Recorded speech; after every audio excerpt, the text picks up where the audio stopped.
കഴിഞ്ഞ 27-ന് അതായത് ജനുവരി 27-നാണ് ഇന്ത്യയും യൂറോപ്യൻ യൂണിയനും തമ്മിലുള്ള സ്വതന്ത്ര വ്യാപാര കരാർ ഒപ്പുവെച്ചത്.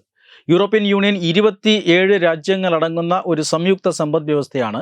ലോകത്തിലെ രണ്ടാമത്തെ സമ്പദ് വ്യവസ്ഥ എന്നാണ് അറിയപ്പെടുന്നത്. ആ സമ്പദ് വ്യവസ്ഥയും ഇന്ത്യയുമായിട്ടാണ് ഈ വലിയ കരാർ ഒപ്പുവെച്ചിരിക്കുന്നത്. അതുകൊണ്ട് തന്നെ ഈ കരാറിനെ മദർ ഓഫ് ഓൾ ഡീൽസ് എന്നാണ് എല്ലാവരും വിശേഷിപ്പിക്കുന്നത്. പ്രധാനമന്ത്രി നരേന്ദ്രമോദി അടക്കം ആ വിശേഷണം എടുത്തു പറയുന്നത് നമ്മൾ കേട്ടതാണ്.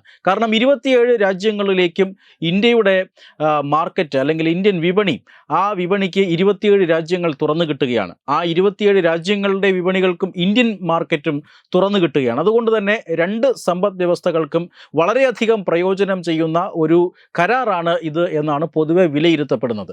എന്നാൽ ഈ കരാറിനെ ശക്തിയുക്തം എതിർക്കുകയാണ് അമേരിക്ക. അതിൻ്റെ കാരണം എന്നത് അമേരിക്ക ഇന്ത്യയെ വരുതിയിൽ നിർത്താൻ കഴിഞ്ഞ കുറേ നാളുകളായി ശ്രമിക്കുകയാണ്. റഷ്യയിൽ നിന്നും എണ്ണ വാങ്ങരുത് എന്ന് അമേരിക്ക തീട്ടൂരമിറക്കുന്നു. ഇന്ത്യ അത് സമ്മതിക്കാൻ തയ്യാറല്ല. റഷ്യയിൽ നിന്നും എണ്ണ വാങ്ങുന്നു അല്ല നിർത്തിയില്ല എങ്കിൽ 25% അധിക തീരുവ. മാത്രമല്ല, ഇന്ത്യൻ കാർഷിക മേഖലയിലേക്ക് ഇടിച്ചു കയറാൻ അമേരിക്ക ശ്രമിക്കുന്നുണ്ട്. അതും ഇന്ത്യ അനുവദിക്കുന്നില്ല. അതുകൊണ്ടൊരു 25%. അങ്ങനെ ഇന്ത്യൻ ഉൽപ്പന്നങ്ങൾക്ക് ആകെ 50% തീരുവയാണ് ഇപ്പോൾ അമേരിക്ക ഏർപ്പെടുത്തിയിരിക്കുന്നത്. അതായത് അമേരിക്കൻ മാർക്കറ്റ് ഇന്ത്യൻ വിപണികൾക്കായി പരിപൂർണമായി അടച്ചിടുന്നതിന് സമാനമായ തീരുമാനമാണ് അമേരിക്ക കൈക്കൊണ്ടിരിക്കുന്നത്. എന്നാൽ അങ്ങനെയുണ്ടായ ഒരു തിരിച്ചടി അത് ഇന്ത്യക്ക് യാതൊരു കുലുക്കവും ഉണ്ടാക്കിയിട്ടില്ല. കാരണം അമേരിക്കയിൽ നിന്നുണ്ടായ തിരിച്ചടിക്ക് പകരമായി ഇന്ത്യ മറ്റ് പല അവസരങ്ങളും തേടുകയാണ്. അതിൻ്റെ ഭാഗമായിട്ട് നിരവധി രാജ്യങ്ങളുമായി ഇതിനോടകം തന്നെ സ്വതന്ത്ര വ്യാപാര കരാർ ഒപ്പുവെച്ചിട്ടുണ്ട്. ബ്രിട്ടനുമായും ഖത്തറുമായും ഒക്കെ സ്വതന്ത്ര വ്യാപാര കരാർ ഒപ്പുവെച്ചിട്ടുണ്ട്. ഏറ്റവും ഒടുവിലായി അമേരിക്കയെ ഞെട്ടിച്ചുകൊണ്ട് ഇന്ത്യ യൂറോപ്യൻ യൂണിയനുമായും അങ്ങനെ ഒരു കരാർ ഒപ്പുവെച്ചിരിക്കുകയാണ്. ഇത് അമേരിക്കയുടെ ഇടപെടലിന് ശേഷം അല്ലെങ്കിൽ അമേരിക്കയുടെ തീരുവ യുദ്ധത്തിന് ശേഷം ആണ് ഈ കരാറുമായി ബന്ധപ്പെട്ട ചർച്ചകൾക്ക് വേഗം കൈവന്നതെങ്കിലും ഇത് ഇന്നലെയോ തുടങ്ങിയ ശ്രമമല്ല. 2 പതിറ്റാണ്ടുകൾ നീണ്ട ചർച്ചകൾക്ക് ശേഷമാണ് യൂറോപ്യൻ യൂണിയനുമായിട്ടുള്ള ഈ സ്വതന്ത്ര വ്യാപാര കരാർ യാഥാർത്ഥ്യമാകുന്നത്. അത് ഇന്ത്യക്കും യൂറോപ്യൻ യൂണിയൻ രാജ്യങ്ങൾക്കുമെല്ലാം വലിയ അവസരങ്ങൾ തുറന്നു തരുമെന്ന കാര്യത്തിൽ തർക്കമൊന്നുമില്ല. അതുകൊണ്ടാണ്, അതായത് അമേരിക്കയുടെ വരുതിയിൽ നിൽക്കാത്തത് കൊണ്ടാണ് അമേരിക്ക ഇതിനെ ശക്തമായി എതിർക്കുന്നത്. യൂറോപ്യൻ യൂണിയനെ ഇതിൻ്റെ പ്രതിഷേധം ശക്തമായി തന്നെ അറിയിച്ചു കഴിഞ്ഞിരിക്കുന്നു. ഇന്ത്യയെ ശക്തമായിട്ടാണ് അമേരിക്ക വിമർശിച്ചത്. അതായത് ഇന്ത്യയുമായി സ്വതന്ത്ര വ്യാപാര കരാറിൽ ഏർപ്പെടുക എന്ന് പറഞ്ഞാൽ അത് യുദ്ധത്തിന് ധനസഹായം നൽകുന്നതിന് തുല്യമാണ് എന്നാണ് അമേരിക്ക അഭിപ്രായപ്പെട്ടത്. അതുകൊണ്ട് തന്നെ ഈ കരാറിനെ ഏറ്റവും ശക്തമായി എതിർക്കുന്ന രാജ്യമാണ് നിലവിൽ അമേരിക്ക. പക്ഷേ അമേരിക്ക മാത്രമല്ല, ഈ കരാറിന് ശക്തമായ തിരിച്ചടി അല്ലെങ്കിൽ ഈ അമേരിക്കയേക്കാൾ ശക്തമായ തിരിച്ചടി ഈ കരാർ കൊണ്ടുണ്ടാക്കുന്ന മറ്റൊരു രാജ്യമുണ്ട്. ആ രാജ്യം മറ്റാരുമല്ല, അത് പാകിസ്ഥാനാണ്. അതായത് പാകിസ്ഥാന് ഇതൊരു ഇരട്ട പ്രഹരമാണ് എന്ന കാര്യത്തിൽ തർക്കമൊന്നുമില്ല.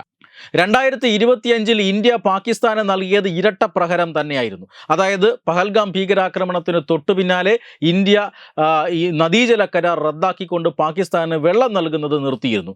അതിനുശേഷം ഓപ്പറേഷൻ സിന്ദൂറിലൂടെ പാകിസ്ഥാൻ്റെ സേനാ കേന്ദ്രങ്ങളെ മുഴുവൻ തകർത്തിരുന്നു. ഓപ്പറേഷൻ സിന്ദൂറിലൂടെ ലഭിച്ച ആഘാതത്തേക്കാൾ പാകിസ്ഥാൻ ഏറ്റവും വിനയായി മാറിയത് ഈ നദീജല കരാർ ഇന്ത്യ റദ്ദാക്കിയതാണ്. ഈ 2 പ്രഹരവും ലഭിച്ചത് 2025-ലാണ്. 2026-ലും മറ്റൊരു ഇരട്ട പ്രഹരം വരികയാണ്. അത് ഈ പറയുന്ന യൂറോപ്യൻ യൂണിയനുമായി ഉണ്ടാക്കിയ സ്വതന്ത്ര വ്യാപാര കരാറിലൂടെയാണ് പാകിസ്ഥാന് ലഭിക്കാൻ പോകുന്നത്. എന്തുകൊണ്ടാണ് പാകിസ്ഥാന് ഇത് ഇരട്ട പ്രഹരമായി മാറുന്നത്? ഒന്നാമത്തെ പ്രഹരം എന്ന് പറഞ്ഞാൽ, അതായത് യൂറോപ്യൻ യൂണിയൻ രാജ്യങ്ങളിലേക്ക് പാകിസ്ഥാൻ ഉൽപ്പന്നങ്ങൾക്ക് ഇതുവരെ 0 ഡ്യൂട്ടിയിൽ, അതായത് 0 ഡ്യൂട്ടി അടിസ്ഥാനത്തിൽ തീരുവ ഇല്ലാതെ പാകിസ്ഥാൻ ഉൽപ്പന്നങ്ങൾക്ക് പ്രവേശിക്കാൻ കഴിയുമായിരുന്നു. അതായത് പാകിസ്ഥാൻ ഈ വലിയ രീതിയിൽ ടെക്സ്റ്റൈൽ ഉൽപ്പന്നങ്ങളും ഗാർമെൻസും എല്ലാം ഈ യൂറോപ്യൻ യൂണിയൻ രാജ്യങ്ങളിലേക്ക് കയറ്റുമതി ചെയ്തുകൊണ്ടിരുന്നു.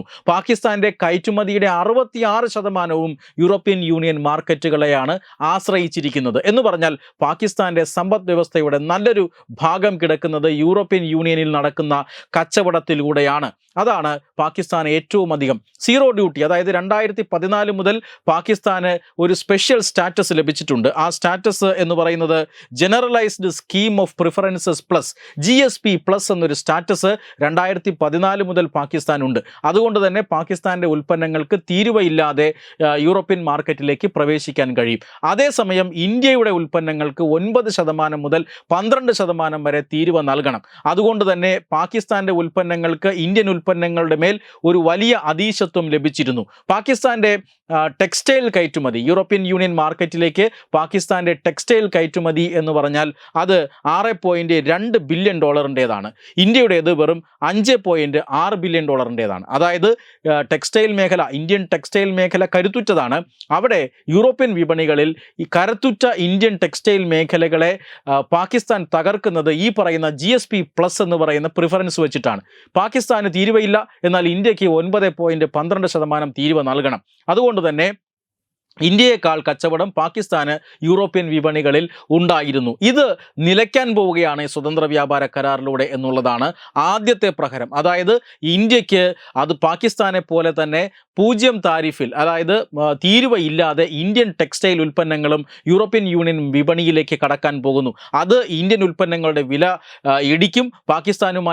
പാകിസ്ഥാന് കടുത്ത മത്സരം നേരിടേണ്ടി വരും ഇന്ത്യയുടെ ഭാഗത്തു നിന്നും. എന്ന് മാത്രമല്ല, ഇന്ത്യയുടെ മേൽ യൂറോപ്യൻ വിപണികളിൽ പാകിസ്ഥാൻ ഉണ്ടായിരുന്ന അധീശത്വം ഇല്ലാതാവുകയും ചെയ്യും. ഇത് ഒന്നാമത്തെ പ്രഹരം. രണ്ടാമത്തെ പ്രഹരം എന്ന് പറഞ്ഞാൽ 2014 മുതലാണ് GSP+ എന്ന് പറയുന്ന സ്റ്റാറ്റസ് പാകിസ്ഥാന് ലഭിച്ചു തുടങ്ങിയത്. 2027 അത് തീരുകയും ചെയ്യും. എന്ന് പറഞ്ഞാൽ 2027 യൂറോപ്യൻ യൂണിയൻ ഈ സ്റ്റാറ്റസ് പുതുക്കി നൽകിയില്ല എങ്കിൽ പാകിസ്ഥാൻ ഉൽപ്പന്നങ്ങൾക്ക് 9 മുതൽ 12% വരെ നികുതി നൽകേണ്ടി വരും. അതായത് ഇന്ത്യൻ ഉൽപ്പന്നങ്ങളുടെ നികുതി 0 പാകിസ്ഥാൻ ഉൽപ്പന്നങ്ങളുടെ നികുതി 9 മുതൽ 12% വരെ ഉയരുന്നു. എന്ന് പറഞ്ഞാൽ യൂറോപ്പിലെ പാകിസ്ഥാൻ്റെ കച്ചവടം തകർന്നടിയുമെന്നുള്ളത് തന്നെയാണ്. അതായത് കയറ്റുമതിയുടെ 66% യൂറോപ്യൻ വിപണിയിലാണ് എന്നത് ഓർക്കണം. മാത്രമല്ല, പാകിസ്ഥാൻ ഇപ്പോൾ വലിയ സാമ്പത്തിക പ്രതിസന്ധിയിലാണ്. നദീജലം നൽകാത്തത് കാരണം പാകിസ്ഥാൻ്റെ കാർഷിക വരുമാനം ആകെ ഇല്ലാതായി നിൽക്കുന്ന ഒരു സമയമാണ്. മാത്രമല്ല, പാകിസ്ഥാന് വിദേശ നാണ്യം നേടിക്കൊടുക്കുന്ന ഒരു വലിയ വിഭാഗം കച്ചവടം നടക്കുന്നത് യൂറോപ്പിലാണ്. പാകിസ്ഥാൻ ഇപ്പോൾ വിദേശ നാണ്യ ശേഖരത്തിൻ്റെ ദാരിദ്ര്യമുണ്ട്. അതാണ് പാകിസ്ഥാനെ സാമ്പത്തിക പ്രതിസന്ധിയിലേക്ക് തള്ളിവിടുന്നതും. അതുകൊണ്ട് തന്നെ ഇതൊരു വലിയ ആഘാതമാണ്. 2026 ഇരട്ടപ്രഹരം ഇന്ത്യ പാകിസ്ഥാന് ഈ ഫ്രീ ട്രേഡ് എഗ്രിമെൻറ്റിലൂടെ, യൂറോപ്യൻ യൂണിയനുമായി ഉണ്ടാക്കിയ ഫ്രീ ട്രേഡ് എഗ്രിമെൻറ്റിലൂടെ നൽകുകയാണ് എന്നുള്ളതാണ് മറ്റൊരു പ്രധാനപ്പെട്ട കാര്യം. അതുകൊണ്ട് തന്നെ പാകിസ്ഥാൻ വാലിന് തീപിടിച്ച അവസ്ഥയിലാണ്. പാകിസ്ഥാൻ ഉദ്യോഗസ്ഥർ ഈ പറയുന്ന ഈ യൂറോപ്യൻ യൂണിയൻ രാജ്യങ്ങളുമായി നേരിട്ടും അതുപോലെ തന്നെ യൂറോപ്യൻ യൂണിയൻ ഹെഡ്ക്വാർട്ടേഴ്സുമായി നിരന്തരം ചർച്ചകൾ നടത്തിക്കൊണ്ടിരിക്കുകയാണ്. എങ്ങാനും 2027 GSP+ പുതുക്കി കൊടുത്തില്ല എങ്കിൽ പാകിസ്ഥാൻ്റെ ബിസിനസ് കച്ചവടം മുഴുവൻ യൂറോപ്യൻ മാർക്കറ്റിൽ തകർന്നടിയും. അപ്പോഴും അമേരിക്കൻ സഹായത്തെയാണ് അവർ ഉറ്റുനോക്കുന്നത്. എന്തായാലും ഒരു കാര്യം ഉറപ്പാണ്, ആരുടെ സഹായം ലഭിച്ചാലും അവർക്ക് നിരന്തരമായി വർഷങ്ങളായി ലഭിച്ചു വന്നിരുന്ന ഒരു വിപണി, വിദേശ നാണ്യം രാജ്യത്തിന് നേടിക്കൊടുക്കുന്ന വലിയൊരു വിപണി, അത് തകർക്കപ്പെടുകയാണ് എന്ന കാര്യത്തിൽ തർക്കമില്ല. അതിൻ്റെ വലിയ ആശങ്കയിലാണ് പാകിസ്ഥാൻ എന്നതും ഏറ്റവും പ്രധാനപ്പെട്ട കാര്യമാണ്. അതുകൊണ്ടാണ് കഴിഞ്ഞ ദിവസം പാകിസ്ഥാൻ പ്രധാനമന്ത്രി കയറ്റുമതിക്കാരുടെ യോഗമടക്കം വിളിച്ചു കൂട്ടിക്കൊണ്ട് പല തന്ത്രങ്ങളും മറ്റും മെനയുന്നത്. എന്തായാലും പാകിസ്ഥാൻ കയറ്റുമതി മേഖല വലിയ ആശങ്കയിലാണ്. ഇന്ത്യ ആകട്ടെ അമേരിക്കയെ അടക്കം തോൽപ്പിച്ചുകൊണ്ട് യൂറോപ്യൻ യൂണിയനുമായി ഡീൽ ഉറപ്പിച്ചിരിക്കുകയുമാണ്. വെബ് ഡെസ്ക് തത്തുമൈ news. Brought you by Kerala AIDS control society. HIV AIDS സംബന്ധമായ സംശയങ്ങൾക്ക് 1097 എന്ന 24 മണിക്കൂറും പ്രവർത്തിക്കുന്ന ടോൾ ഫ്രീ നമ്പറിലേക്ക് വിളിക്കുക. വാട്സാപ്പിലും ഫേസ്ബുക്കിലും ഒക്കെ സ്റ്റാറ്റസ് അപ്ഡേറ്റ് ചെയ്യാറുണ്ടല്ലോ. HIV സ്റ്റാറ്റസോ HIV പിടിപെടാനുള്ള സാഹചര്യങ്ങളിൽ കൂടി അറിഞ്ഞോ അറിയാതെയോ കടന്നു പോയിട്ടുണ്ടാവാം. എന്ത് തന്നെയായാലും മുൻകൂട്ടി പരിശോധിച്ച് HIV സ്റ്റാറ്റസ് അറിയൂ.